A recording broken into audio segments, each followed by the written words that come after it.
So we have national networks, we have regional organizations, we have local organizations, and we all come together through this concept of grassroots internationalism. There was a delegation of folks from some folks in this room went to the World Social Forum in Porto Alegre and were blown away by the movements they were seeing in Brazil and seeing how many numbers the landless movement could turn out, how many numbers La Via Campesina, it was like tens of thousands of people, and we're like, oh, we need to be doing that in the United States. So, and really also inspired by the politics of those movements. And so really wanted to come back to the US and actually build an alliance that is actually going to bring together, not only converge us across our sectors here in the United States, which is very important, but also infuse a global perspective into the local and regional work that we're doing in the United States.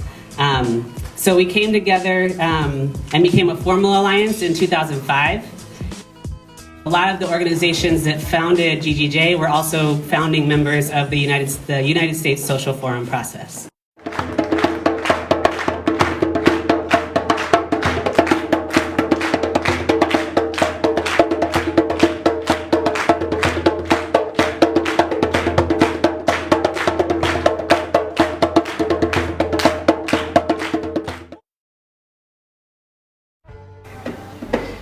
Everybody has a role in fighting the systemic economic structure of patriarchy and in building feminisms into our movements. Patriarchy shapes society as a whole. It is the framework for the domination and oppression of homosexual, queer, and transgender people, and for the stunted development of men. Together with the exploitation of colonies and oppressed nations and nature, it is the basis of capitalist accumulation.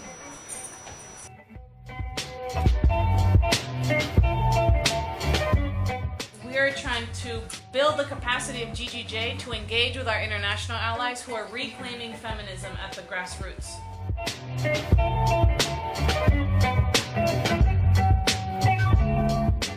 And that involves following the lead of organizations like the World March of Women.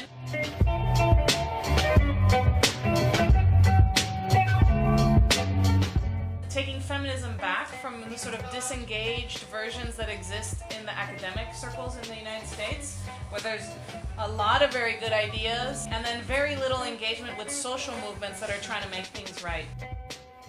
GGJ is a grassroots alliance, so we have a lot of opportunity, and we have a lot of organizations that are made up primarily of women, that have leadership of women, particularly women of color. Queer and transgender people also hold leadership roles in our organizations and alliance, and that's unique.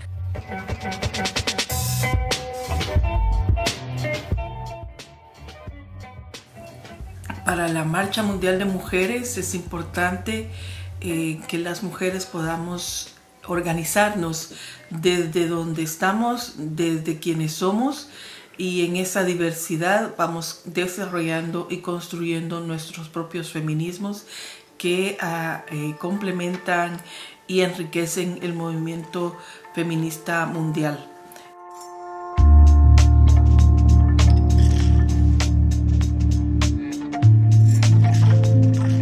The World March of Women is organized by regions. Now each continent is a region. No?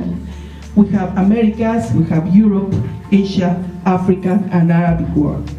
We are building our feminism, as we said. It's not just one feminism, it's feminisms that we can bring together and we can develop. At the Social Forum in Tunis, around this time last year, we had a session of exchange with Tunisian women's organizations about their struggles and their vision for another Tunisia and for another world, because there was so much ignorance coming from the US, even from those of us who are committed to internationalism, about what was really happening in the Middle East and North Africa. And what we kept hearing from our government was, well, these governments who are run by backwards people of color who don't know anything are oppressing women. And that's why we have to send in tons of weapons. That's why we occupied Afghanistan, because we're going to liberate women. And we were like, that doesn't sound right. I'm not really sure about that. But I need to hear from the people who know. And the people who know are the Tunisian women.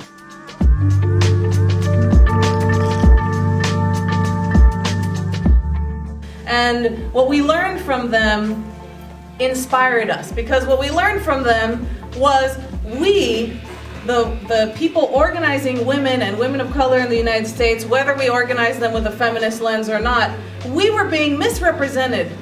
Because what they asked us was, so is Hillary Clinton a feminist? Because she comes to our countries and she's a warmonger. And they're restructuring our economy and sticking Arab and North African women in sweatshops. And she's saying to us, this is progress, I am the face of progress. Do you think she is the face of progress? And we were like, no, I'm sorry. And then the question was, well, who's gonna represent feminism if it's not gonna be Hillary Clinton? And that is the challenge before us. Can we replace Hillary Clinton on the global scale? Can we take feminism back? Feminism is actually liberation for all of humanity, and that there's a role for all of us to play, and in particular in the grassroots and within our organizations, the leadership of working class women and women of color, but then alongside the experiences of men and then the full spectrum of transgender people. Feminism speaks to all of our experiences and is actually about a liberation for all of us.